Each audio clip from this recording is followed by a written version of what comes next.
Badramé, directeur de l'environnement et des établissements classés au ministère de l'Environnement, du Développement durable et de la transition écologique.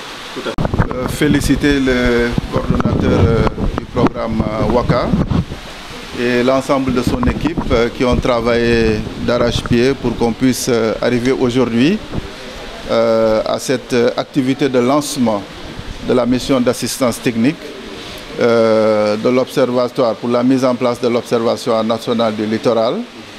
le système d'alerte précoce qui est un instrument de l'ANACIM, l'Agence nationale de l'aviation civile et de la météorologie, et le système d'information géographique sur le littoral de la direction de l'environnement et des établissements classés. Comme vous le savez, cette activité entre dans le cadre du WACA et constitue une composante essentielle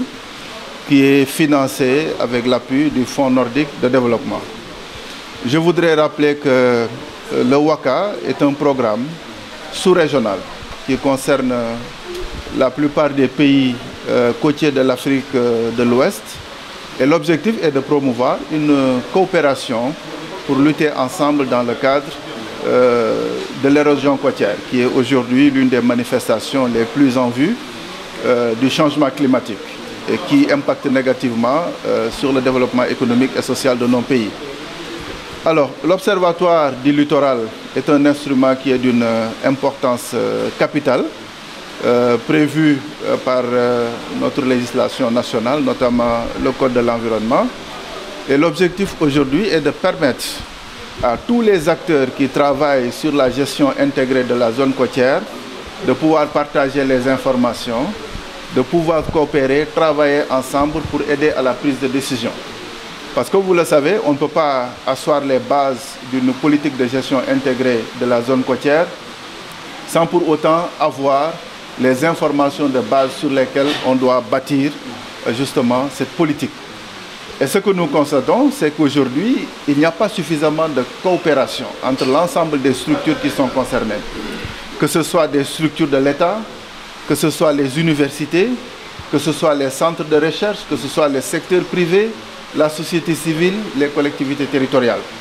Donc ce déficit de coopération est une faiblesse qu'il faut corriger. Et c'est la raison pour laquelle, depuis très longtemps, le gouvernement du Sénégal avait jugé utile de mettre en place cet observatoire du littoral en rapport avec l'ensemble des structures de l'État qui sont concernées, mais également la société civile, le secteur privé. Parce que comme je l'ai dit, il y a beaucoup d'informations qui existent, mais malheureusement, cette information n'est pas bien organisée et ne fait pas l'objet d'une bonne circulation auprès de l'ensemble des acteurs qui sont concernés. En plus de l'Observatoire du littoral, il y a le système d'alerte précoce que l'Agence nationale de la météo, de l'aviation civile et de la météo a mis en place pour justement prévenir les catastrophes qui peuvent découler de l'absence, n'est-ce pas, d'alerte en cas de situation d'urgence. Parce que vous savez, la zone côtière aujourd'hui est une zone qui est extrêmement sensible, surtout dans un contexte de changement climatique. Il y a des risques d'érosion côtière, il y a des risques de houle forte qui peuvent arriver à n'importe quel moment, avec toutes les conséquences pouvant en découler en termes de destruction d'infrastructures, mais également en termes de létalité même auprès des acteurs qui utilisent ce littoral-là, notamment les pêcheurs, qui sont très souvent confrontés à ces difficultés en mer. Donc ce système d'information géographique va être renforcé avec l'ANACIM pour permettre d'avoir les informations à temps et de pouvoir les diffuser auprès des acteurs qui en ont le plus besoin. En plus de cela, il y a le système d'information géographique de la direction de l'environnement et des établissements classés. Parce que comme vous le savez, au sein du ministère de l'Environnement, du Développement durable et de la transition écologique, la direction de l'environnement a la responsabilité de coordonner la politique climatique, mais également a la responsabilité de coordonner la stratégie nationale de gestion intégrée de la zone côtière, que nous sommes en train d'ailleurs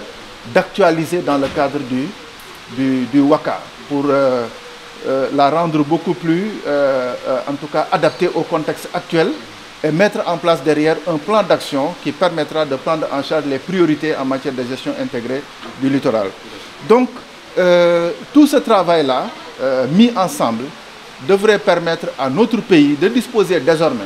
n'est-ce pas, des instruments qui devront lui permettre d'asseoir les bases d'une gestion beaucoup plus efficace du littoral,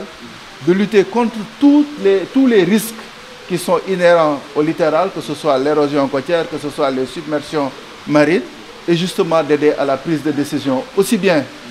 pour les autorités étatiques, mais également les autorités déconcentrées, parce que les communes,